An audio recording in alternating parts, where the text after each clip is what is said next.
Longer. Welcome back to another conversation with Carl. Today, we welcome Alexander Batthyany to the conversation. Alexander is a professor of theoretical psychology at Pázmány Catholic University in Budapest and the director of the Viktor Frankl Institute in Vienna. A leading expert on meaning-centered psychology, he serves as the editor of the collected works of Viktor Frankl. Batthyany is internationally known for his work on psychology of death and dying, especially his research on terminal and paradoxical lucidity, the unexpected spontaneous return of clarity and awareness shortly before death. He authored the first English-language book on the subject, Threshold, Terminal Lucidity, and the Border of Life and Death. Welcome, Alexander Batthyany, to the conversation. Thank you for having me, and hello, everyone. Thanks so much. So my first question is, what is terminal lucidity?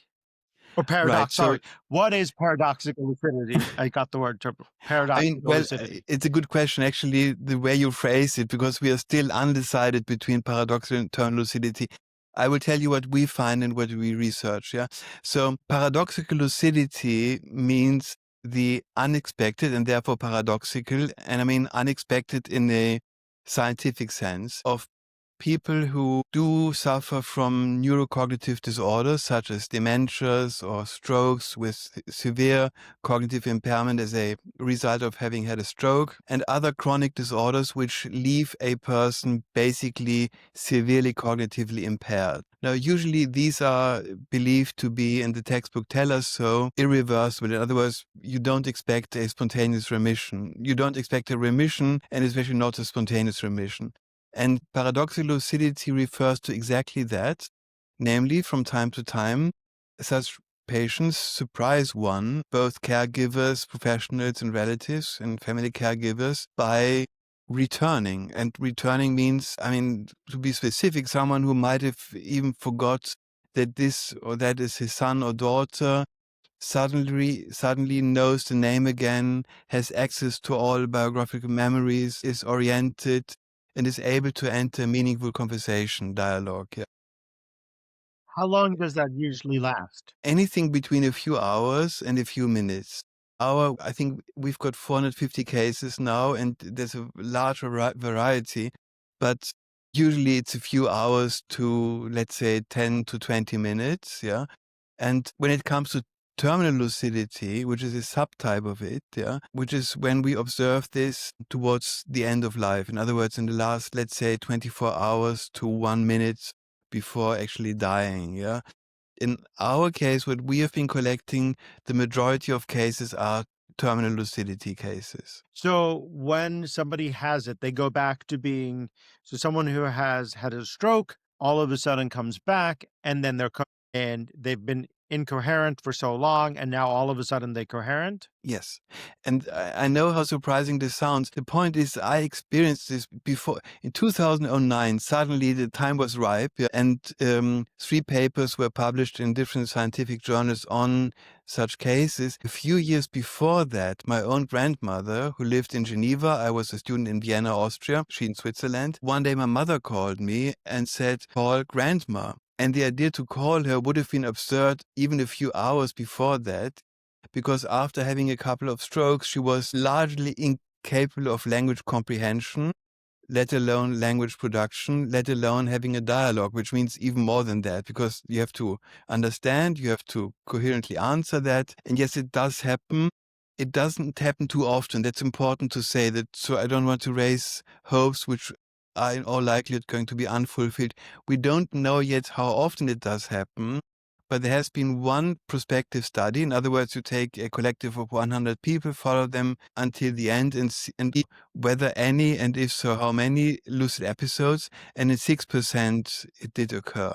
And that's about the number you hear. It very much depends on the hospital and so on. Yeah. Do we know why this happens? I wish we would, because then, of course, it would have been clinically interesting. We don't know. And the thing which which makes me and our research groups wonder is that it does happen with so many different disorders. And the underlying mechanism of, let's say, a stroke or a brain tumor or dementia of the Alzheimer type or dementia of Lewy body type, they're very different causes. And therefore, you should believe that the repair mechanism, if such a thing was possible, would be very different. And then there's the crucial question, why not earlier? Why when people die? I mean, that's the astonishing thing about it, or at least that makes us wonder what it means. What do you think it means in your research? The thing is, I do believe, and that's where I'm coming from. I mean, once again, in this field, there are many specialties which will need to be involved. I came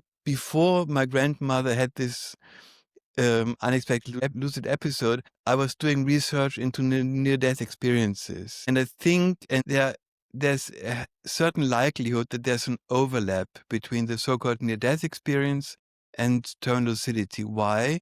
In both cases, what we observe is a functioning mind in the near-death experience, even they're very complex, there's very complex content, taking place at a time when, given what's happening neurologically, you wouldn't expect it to happen. So if somebody is clinically dead, in other words, has cardiac arrest and oxygen almost disappears, from the higher cognitive areas in our brains. And still people do experience highly complex and coherent and orderly things, and they come back with messages, and sometimes they are extremely wise, and they're even surprised by themselves. How did they generate such wisdom at a time when my brain wasn't in all likelihood functioning properly? But so with a near-death experience, you don't actually see someone having that experience because you're not there with them going to the other side.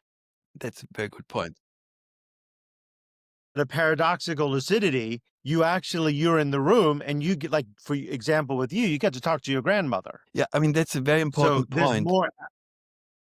The evidence, so to speak, is much stronger, because if somebody has an unusual experience, he or she comes back and tells you, I saw you in the hospital room, or whatever, basically you have to believe that person because he or she is the only eyewitness, and we don't know exactly when did the near-death experience take place, maybe in the wake-up phase, where it'd still be surprising, but not as surprising. With terminal lucidity, we observe it live, and we observe it. In other words, there are witnesses around, otherwise you wouldn't even know that such an experience takes place, because especially for the terminal cases, they are no longer around, but a number of people, clinicians and so on, can witness it, can testify, yes, this has happened at a very, very unlikely time, biologically speaking. Yeah. So I read in your article in Psychology Today, you wrote, like, most near-death experiences did not conform to a narrative suitable for mass marketing storytelling. We can tell that story to people, and people Right. can I see mean, that that is story and something which I see. found, slightly, I think only by making it better known, that these experience, I mean, there are some core elements which seem to be fairly universal, such as having a life review, such as, paradoxically as it sounds, the awareness of being dead, whatever, but that's what the people are telling us, and then quite a number, I think about 50%, tell us they left their body, and I think they're our language doesn't give. I mean, we are not used to have words for something really unusual. So they perceive themselves not in their body, however, translates into real experiences. And so these core elements take place, but otherwise it's much more individual. For the past, in 1975, Raymond Moody published this great book, Life After Life. And ever since, people have been publishing their stories, their NDEs, their near-death experiences, as if this was a very special experience. And I'm sure it is. But by now, millions of people had such experiences. And maybe they're not as much attention grabbing, and they don't want to, have a trade publishing book, on the market. And some of these experiences are much more subtle. She was very bad, very short-sighted. She didn't see very well, and then she had her near-death experience. She saw her own body there. Okay, fair enough. And then she said she discovered something, how great her eyesight was without glasses, And then she looked outside of the window of the hospital room, yeah, and she saw a tree, and she saw the leaves and all the veins, and she said, for the first time I understood how connected life is, yeah. And then the experience was over. But if you talk to her, and I did talk to her, she had a lot to say about life and dignity, and all she understood in a moment, in an instant. Not enough for a book, but actually maybe enough, it would have been worthwhile also. Then I had some experience with the trade publishing. I mostly before that published academic books, and I understood how keen publishers are on, I would say, shrill or very loud stories, but these things often happen between the lines. It's much more subtle. So you write about it, like, if I was in the hospital and someone tells me they had a near death experience, your thought doesn't go to, oh, this person really had it. Your thought goes to, like, oh, do we believe them? Or we start asking other questions, like, were they having an hallucination? Were they Right. having a bad dream or a good dream? Where does it go? So how do you decide, as someone who's researching this, and I know you have to believe the patients, how do you decide what is true and what is not true? So the first thing is, if somebody tells me something he or she experienced, I tend to believe them because especially, I mean, if you talk to someone on the street or at a dinner party, they might like to impress you. But if they're in a hospital bed and just have been resuscitated, and usually you're not in the mood of, showing off, then the question is what the person reports, is it likely? For example, if they tell us that they have been out, that they saw what's happening in the hospital room, for example, yeah, of course, then it's easy to ask, well, describe it to me, yeah.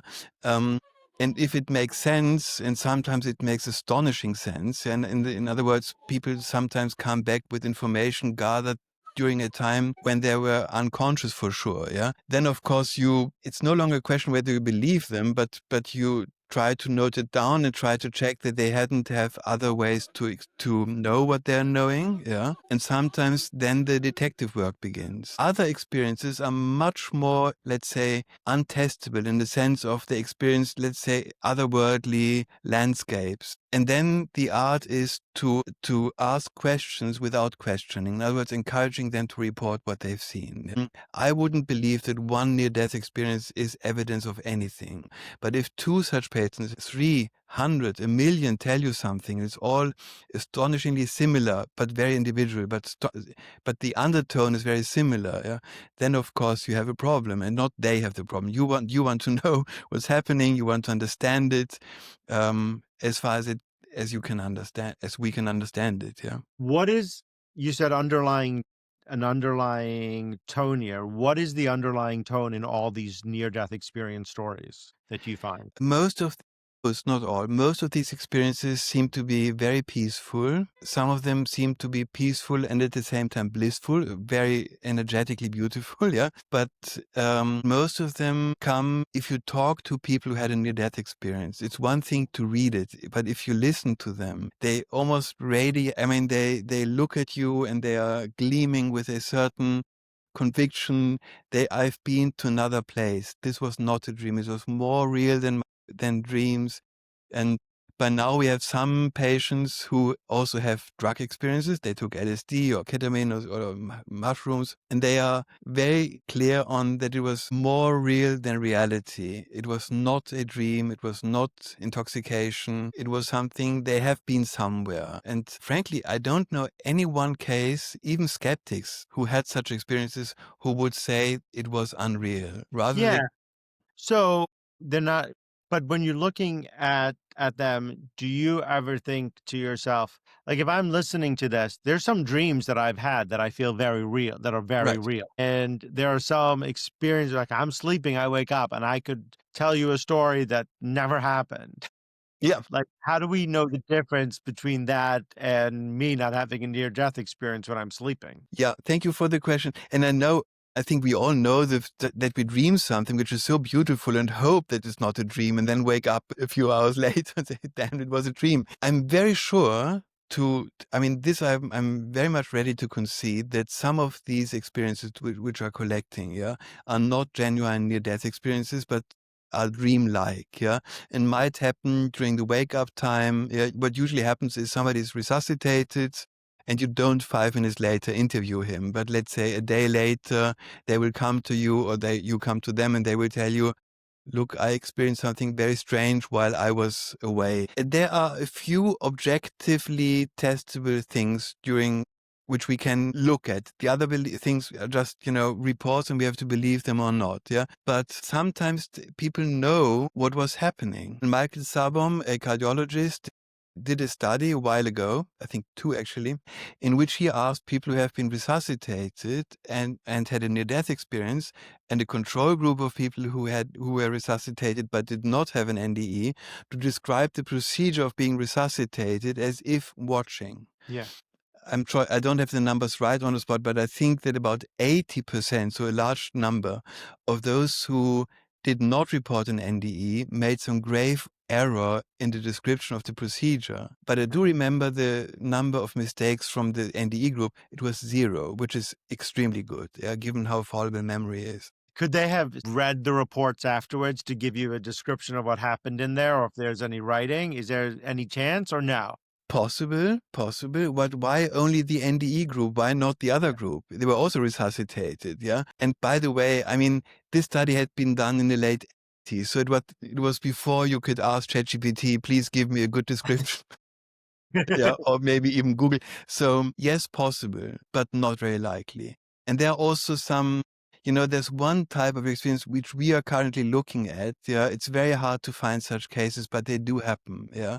Let's say somebody has a near-death experience. One aspect which we haven't yet talked about is that you're not alone, but very often people encounter other beings. Yeah, they might be non-humans, other conscious entities, but most often it's relatives who are already dead. Yeah, and Yeah. there is a type of experience where people say, I had just one case. I'm just researching at this moment. Yeah, where a patient saw her dead father, her dead grandmother, and her cousin.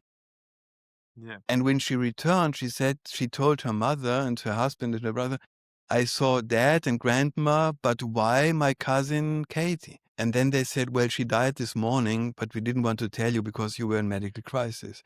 So in other words, they encounter a being, a person about whom they did not know that they're dead. Now, these are very rare cases, and they're extremely anecdotal, and it's very hard and I'm currently trying to back it better up. We have the death Yeah. certificate. So there's a lot of work to be done, but this happens. Yeah. Do you, as someone who's done this, do you believe in life after death? If you want a really honest answer, I think there's a certain likelihood of, yeah. Okay. But I didn't enter the field as a believer, so to speak, yeah.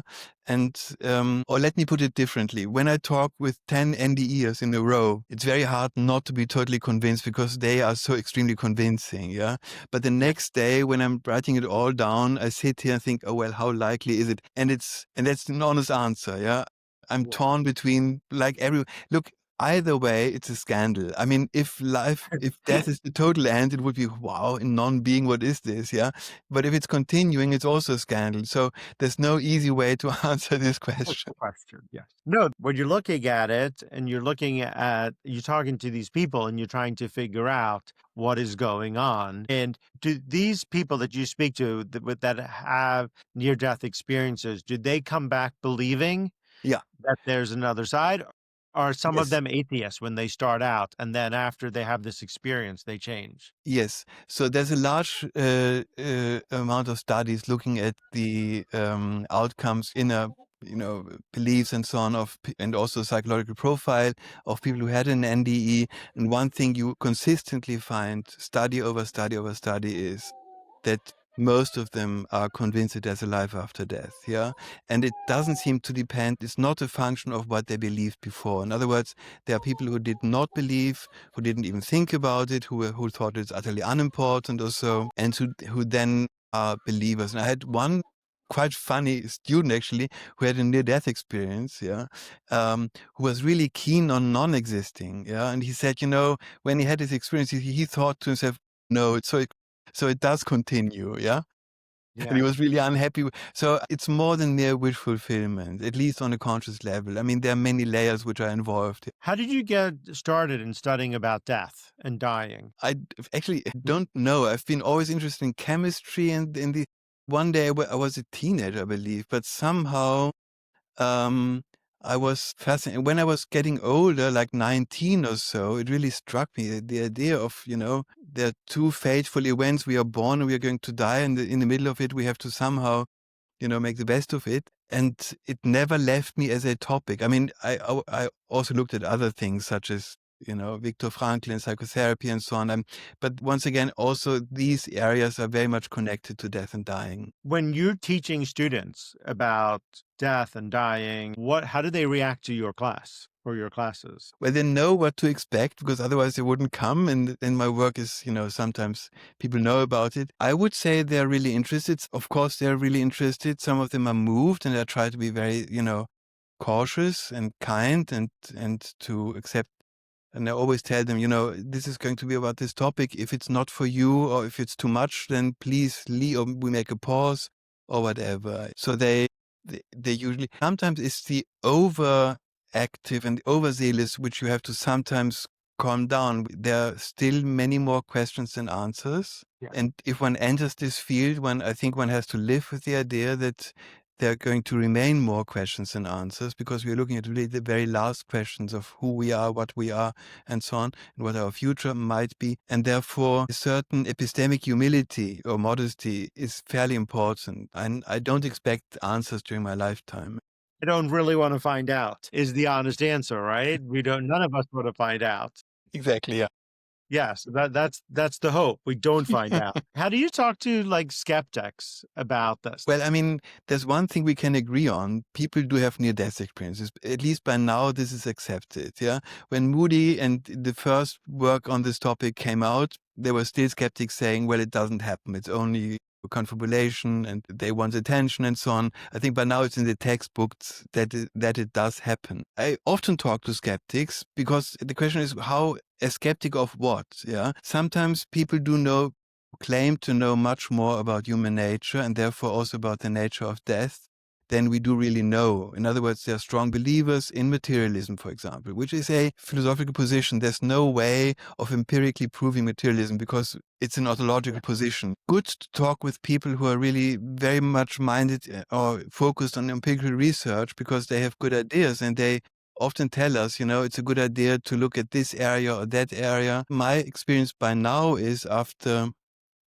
almost 18 years in the field, and the field is started in earnest about 50 years ago in 75, that skeptics always point us toward what is called an explanatory gap, namely between what the brain does and what this person is experiencing. And this gap isn't getting any smaller. It didn't get smaller the past 50 years. Yeah. Could that be because people want to have this experience, or could it be that it's contagious? Like I heard someone else have it and then I'm going to have it too.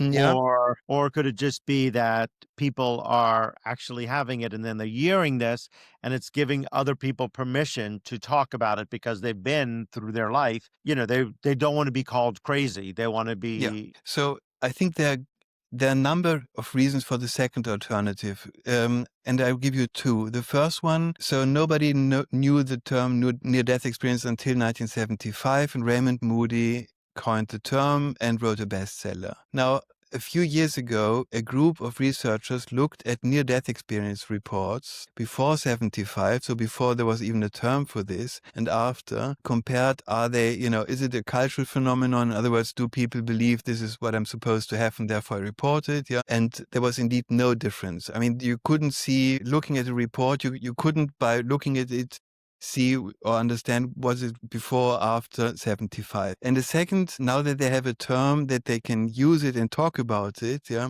when our work on terminal lucidity became more well known because media reported on it, I received a couple of letters from medical doctors telling me, well, I have had such cases. And then I write back and say, well, do you have the medical report? Is it written in there?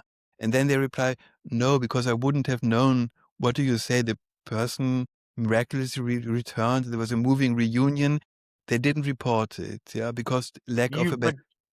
You write in one of the articles I read, you write about how we have to start believing people. And if we don't, and it's not just believing him, it's letting them talk and tell their experience. Yeah. And once we tell and listen to them, we will be able to have more information Yes. I instead mean, of saying, oh, yes. it's, In the article, I'm saying, actually, I'm not using the word, I hope, I don't know, word believing. I said, listen. I mean, yeah, listen first and then judge. Yeah, but first of all, we have to, I mean, in the most basic human decency, yeah, is that if somebody's had an experience which is unusual, or even if he she only believes she had such an experience, listen. And afterwards, then we can see what we do with it. That's the research part. The human or even therapeutic part is listen. yeah.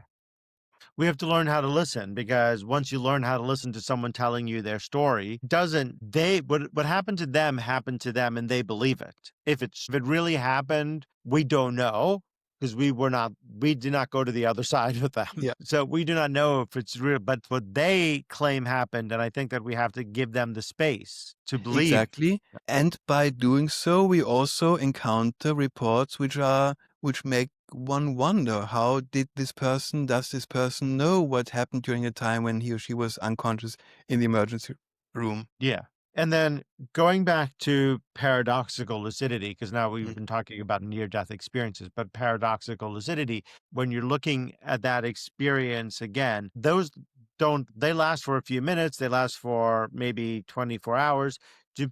How do the family members, when they talk about it, what do they say happened during that time? Well, most of them are very happy and very grateful to having had such a last encounter. Yeah. Media sometimes make it overly flowery, beautiful. Some of them are also a bit shocked. Yeah. And for a good reason, because let's say with dementia cases, what usually happens is that you observe a loved one declining, declining, declining. And very often people say, look, I say farewell during his or her lifetime, so that not every morning I'm disappointed what has become of this person. Yeah.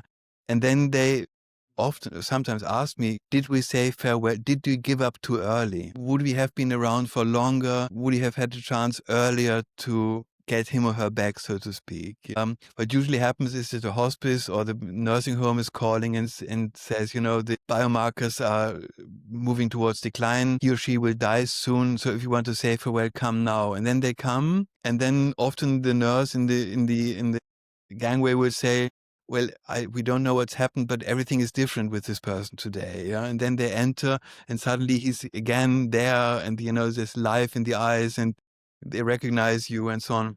And then they say, well, I wasn't here last week. Was he like that also? Yeah. The answer is no, but they don't know. They don't know what, yeah. And therefore there are many, many unknowns, and it's beautiful, but sometimes also it's bittersweet. Yeah. I mean, a lot of people would say, just give me one more time, one more conversation if I could have with a loved one. But I don't, even if you have that one more conversation, I think the honest answer is that we would want one more and want one more and another one and Yes. another Yeah, and one, that's the right? other side of it. I mean, there's three stressful events coming together. You have a loved one with dementia, you have him back, and as soon as you have him back, at least in our cases, I think 85 to 90% will die within 48 hours. Yeah? And then you have to say farewell for good. Yeah, and these three factors come in, and therefore I believe, and this is one reason why I wrote the book, and what I'm hoping to convey is that caregivers need to take care of those who are surviving. Yeah, to Yeah. somehow help them cope with this. It's not easy. I mean, there are three major events happening squeezed into a very short time frame often. Yeah. And I think that can be very stressful. Definitely so. Yes. As we wrap up here, what are you working on next? As I said, these experiences where we look at what kind of encounters do they have in the near-death experience. And the second one I'm looking at is very important. What do people talk about in their lucid episodes? Yeah. So they've been gone for a very long time. Then they're suddenly back. Yeah. And what do they say? What is the content of the conversation? We found a few markers such as there's often gratitude, forgiving each other. But there are some very specific things. I had one patient, an elderly lady and her daughter, both were very religious. Yeah. And she had a lucid episodes, but she also had cancer and dementia. And they called a priest and they prayed and they forgave and they thanked each other and everything was done, but the patient wasn't dying. Yeah. And then Mhm. the daughter didn't know what to say. She said, is there something I can do for you? Yeah. To your mother, to her mother. And the mother said, yes, please buy me a piece of chocolate. And she buys her a piece of chocolate, a Twix, you don't know, a Yeah. chocolate, whatever, bar. Yeah. And then the daughter told me she saw never in her life did she see someone celebrating, relishing a piece of chocolate as her mother did, and then the mother fell asleep and died a few hours Yeah. later. So you see the varieties of what can happen in about 20, 30 minutes, yeah? And we would like to look at this at the moment. Yes, that's fascinating because I would love like my last meal to be a chocolate. So do I. You know? Alexander Batthyany, thank you so much for joining me. The book is Threshold, Terminal Lucidity, and the Border of Life and Death. You can get that where you get your books. Also, thank you for joining me. And if you've enjoyed this conversation, please look down and hit the subscribe button. Until next time, be safe, everyone. Thank you.